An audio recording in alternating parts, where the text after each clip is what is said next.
Meu nome é Ricardo Bretanha, sou advogado e observador da cena política nacional e local. Primeiramente, eu peço que todo mundo que assista ao vídeo se inscreva no canal, importante para levar suas ideias mais longe e também para receber notificação quando tiver vídeo novo. Vou falar sobre reforma política e reforma tributária. O Brasil não vai crescer de verdade enquanto não tiver essas duas reformas fundamentais. A reforma política e a reforma tributária. Muitas coisas que acontecem de errado no Brasil são fruto da distorção gerada pela falta dessas reformas. Então eu vou colocar nesse vídeo aqui 5 ideias para a reforma política. Inicialmente eu vou tratar disso. A primeira delas é o fim do voto obrigatório. Não tem cabimento numa democracia as pessoas serem obrigadas a comparecer para votar. Até porque isso é hipocrisia, porque a pessoa ela é obrigada a comparecer, mas ela pode votar nulo, pode votar branco. E ainda assim as pessoas não comparecem, porque a multa é R$ 3,50, multa do TSE, e também estimula o não comparecimento. A gente teve aqui em Joinville, por exemplo, no primeiro turno, 100 mil pessoas que não votaram. Então isso é uma hipocrisia, não tem sentido nenhum numa democracia as pessoas serem obrigadas a comparecer. Comparece e vota quem quer, é o lógico. Então é urgente no Brasil a adoção do voto facultativo. Os países mais envolvidos já têm o voto facultativo, porque lá eles têm uma noção mais sólida da democracia e eles sabem que não tem sentido obrigar alguém a comparecer num regime democrático. Não tem nenhuma lógica. Então essa é uma ideia para a reforma política. Outra ideia interessante para a reforma política é o fim do segundo turno. Não tem sentido também existir o segundo turno, porque o mais votado deve ganhar a eleição. Alguns vão questionar, não, mas não teve a maioria dos votos, a maioria da população não apoiou, mas ele foi o candidato mais votado. Não existe o sentido de ter um segundo turno, porque o que acontece no Brasil, na maioria dos municípios, é que tem uma fragmentação de candidaturas, são várias candidaturas, então até por isso não se tem a maioria dos votos.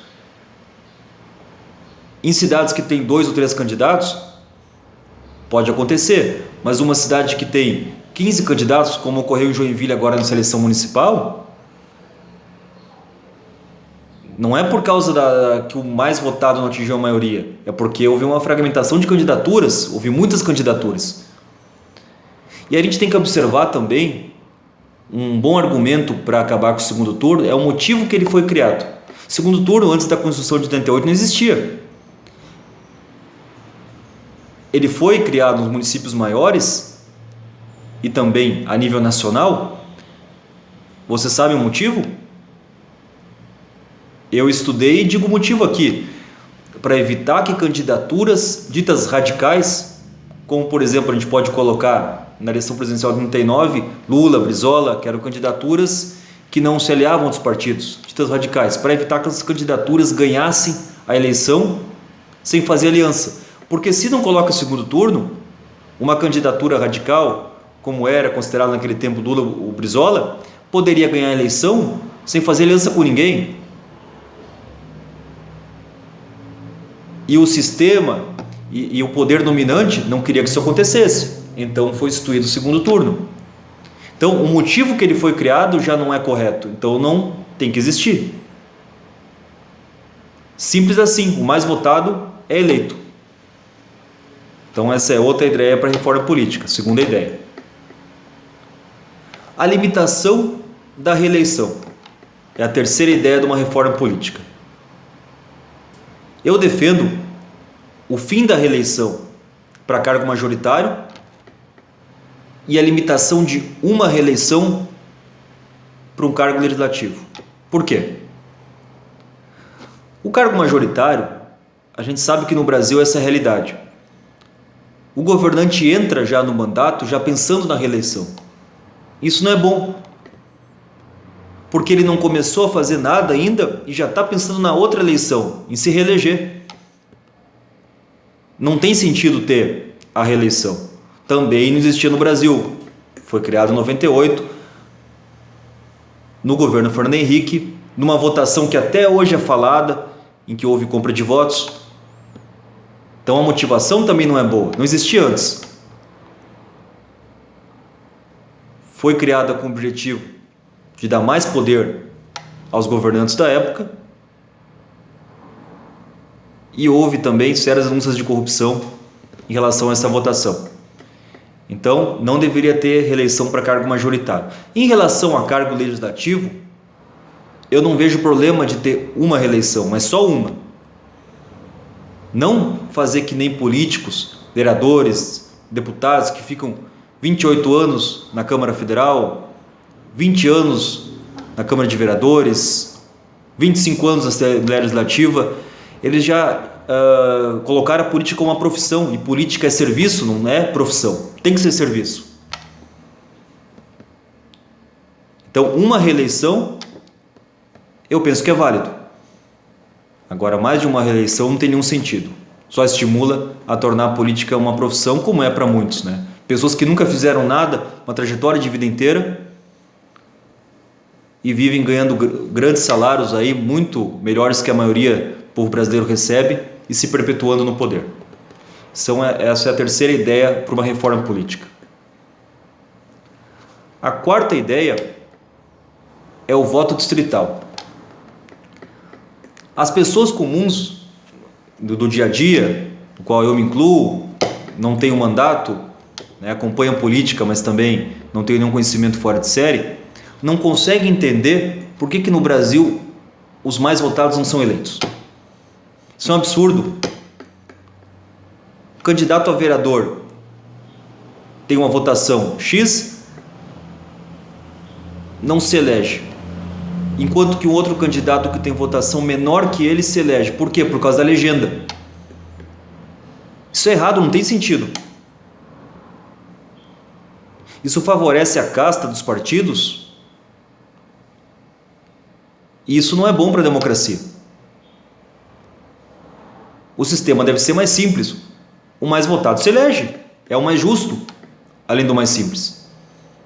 E no Brasil isso não ocorre. No Brasil a gente tem um sistema de voto proporcional, o chamado quociente eleitoral, em que também é avaliada a votação da legenda. Então isso também é errado. Deve ser instituído o voto distrital, onde o mais votado se elege. A última ideia de reforma política que eu apresento é o sistema de revogação do mandato. Até pode ser chamado também de revogação popular do mandato. O que é isso? Hoje em dia a gente tem o sistema do impeachment. O impeachment fica na mão do presidente da Câmara de aceitar ou não. Se ele aceita, o processo transcorre. Se ele não aceita, o processo fica engavetado na mesa da Câmara, como está, por exemplo, do presidente Bolsonaro, como ficaram outros processos. O da presidente Dilma foi para frente e acabou culminando no impeachment. Mas hoje a decisão é do presidente da Câmara. Qualquer cidadão pode apresentar o pedido, mas o presidente da Câmara tem o poder de aceitar ou não. O que eu defendo é o sistema de revogação de mandato ou revogação popular de mandato. Com base no número de assinaturas do povo, no caso, semelhante a uma lei de iniciativa popular, ou de convocação do Congresso, ou por solicitação do Congresso, é instaurado uma revogação de mandato, um processo de revogação de mandato. Mas com base no que é esse processo? O candidato, além de registrar as propostas do TRE, teria que registrar as propostas em cartório, as propostas de campanha. Se ele não cumprir as promessas de campanha, praticar o tão famoso estelionato eleitoral, que é praxe no Brasil, acontece muito, esse processo pode ser instaurado, se ele não cumprir as promessas de campanha. Esse processo vai ser instaurado e vai ser feito um plebiscito onde o povo vai decidir. Até pode ser feito por solicitação no Congresso, mas quem decide, quem vota, é o povo. O povo vai decidir se aquele governante permanece no cargo ou não. Se ele não cumprir as promessas de campanha, cometer estelionato eleitoral, ele sai do cargo. Então a gente não ficaria na mão da lei do impeachment, que é uma lei mais antiga, que tem hipóteses muito taxativas e depende única e exclusivamente da figura do presidente da Câmara. Que na prática a gente vê o seguinte: se ele é aliado do governo ou tem algum interesse com o governo, ele não aceita o pedido. Se ele é contrário, ele aceita. Na prática o que ocorre é isso. Então, é importante que tenha esse sistema. Então, essas são 5 ideias de reforma política. E agora eu falo da reforma tributária, que é fundamental no Brasil também. Eu tenho 4 ideias para a reforma tributária. Primeira ideia é a criação no Brasil, a recriação, porque já existiu. Antes de 95 ele existia, depois foi extinto no governo Fernando Henrique, do imposto sobre lucros e dividendos. Não é justo que o trabalhador pague até 27,5% na fonte de imposto de renda e que lucros e dividendos não sejam tributados. Só o Brasil e Estônia não cobram. Todos os outros países cobram. Então, seria importante o imposto sobre lucros e dividendos e, na pior das hipóteses, ele arrecadaria 40 bilhões por ano. Olha o que arrecadaria. O presidente Bolsonaro acabou de falar que o país está quebrado. Eu não acredito nisso, mas vamos colocar que ele esteja falando a verdade. O imposto sobre lucros e dividendos seria importante. Arrecadaria uma quantia muito grande, 40 bilhões por ano. Outra proposta também, outra ideia de reforma tributária é a criação do imposto sobre grandes fortunas.